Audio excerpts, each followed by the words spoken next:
ಇದು ಅತಿ ಪವಿತ್ರವಾದ ದಿನಗಳು. ಮೂಡಲು ಬಾಗಿಲು ಮುಳಬಾಗಿಲು ಯುಗಾದಿ ಮತ್ತು ರಂಜಾನ್ ಹಬ್ಬದ ಪ್ರಯುಕ್ತ ಸಮಸ್ತ ಮುಳಬಾಗಿಲು ತಾಲೂಕು ಮತ್ತು ನಾಡಿನ ಜನರಿಗೆ ಶುಭಾಶಯಗಳನ್ನು ಬಯಸ್ತಾ, ಈ ದಿನ ಮುಳಬಾಗಿಲಿನಲ್ಲಿ ಒಂದು ಆದರ್ಶ ಕಾರ್ಯಕ್ರಮ ಮೂಡಿಬರಬೇಕು. ಇಲ್ಲಿ ಹಿಂದೂ ಮುಸ್ಲಿಂ ಬಾಂಧವರೆಲ್ಲರೂ ಕೂಡ ನಾವು ಸಾಮರಸ್ಯವಾಗಿ ಬದುಕುವಂಥದ್ದಾಗಬೇಕು.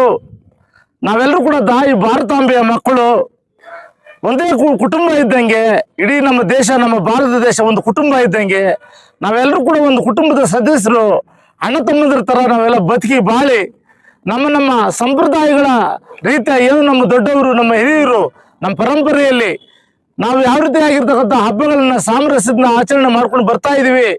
ಆ ರೀತಿ ಹಬ್ಬಗಳನ್ನು ಆಚರಣೆ ಮಾಡಿಕೊಂಡು ಮುಂದಿನ ದಿನಗಳಲ್ಲಿ ಇನ್ನೂ ಒಂದಷ್ಟು ಆದರ್ಶವಾಗಿ ಸಮಾಜದಲ್ಲಿ ಯಾವುದೇ ಅಶಾಂತಿಯನ್ನು ನಿರ್ಮಾಣ ಮಾಡಲಿಕ್ಕೆ ವಾತಾವರಣವನ್ನು ಕ್ರೋಢೀಕರಿಸಿದಂತೆ ಎಲ್ಲರೂ ಕೂಡ ಸೌಹಾರ್ದಯುತವಾಗಿ ಹಬ್ಬಗಳನ್ನು ಆಚರಣೆ ಮಾಡ್ಕೊಂಡು ಬರಬೇಕು.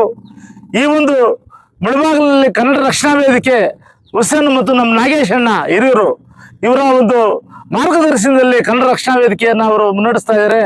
ನಾವು ಭಾರತ ದೇಶದಲ್ಲಿ ನಾವು ಭಾರತೀಯ ಕಿಸಾನ್ ಸಂಘ, ರೈತಾಪಿ ವರ್ಗ ವಿವಿಧ ಕ್ಷೇತ್ರಗಳಲ್ಲಿ ಕೆಲಸ ಮಾಡಿ ಇವತ್ತು ಮುಳಬಾಗಿಲಿನಲ್ಲಿ ಹಬ್ಬದ ಸಂಭ್ರಮವನ್ನು ನಾವು ಸಮಸ್ತ ನಾಡಿನ ಮತ್ತು ತಾಲೂಕಿನ ಜನರಿಗೆ ಒಳ್ಳೆಯದನ್ನು ಬಯಸ್ತಾ, ಈ ಸಂದರ್ಭದಲ್ಲಿ ದೇಶದ ಹಿತದೃಷ್ಟಿಯಿಂದ ಈ 4 ಮಾತುಗಳನ್ನು ಮಾತಾಡ್ತಾ ಇದ್ದೀನಿ. ಜೈ ಭಾರತ್ ಮಾತೆ.